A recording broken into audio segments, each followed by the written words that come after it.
The statue of liberty, which resembles liberty enlightening the world. একটি বিশাল neoclassical ভাস্কর্য যা ফ্রান্স 1886 সালে আমেরিকাকে উপহার হিসেবে দিয়েছিল।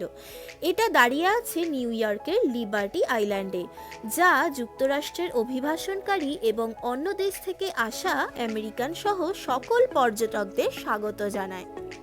এই তামার মূর্তিটি যুক্তরাষ্ট্রের শতবর্ষ পূর্তিতে এবং যুক্তরাষ্ট্রের প্রতি ফ্রান্সের বন্ধুত্বের নিদর্শন হিসেবে অক্টোবর 28, 1886 সালে উৎসর্গ করা হয়েছিল। মূর্তিটি লিবার্টাস অর্থাৎ রোমান স্বাধীনতা দেবীর একটি মূর্তি, যে তার ডান হাতে একটি মশাল ও বাম হাতে একটি টাবুলা আনসাটা ধরে রাখে, যেখানে রোমান অক্ষরে 4 জুলাই 1776 লেখা। এই তারিখটা আমেরিকার স্বাধীনতা ঘোষণার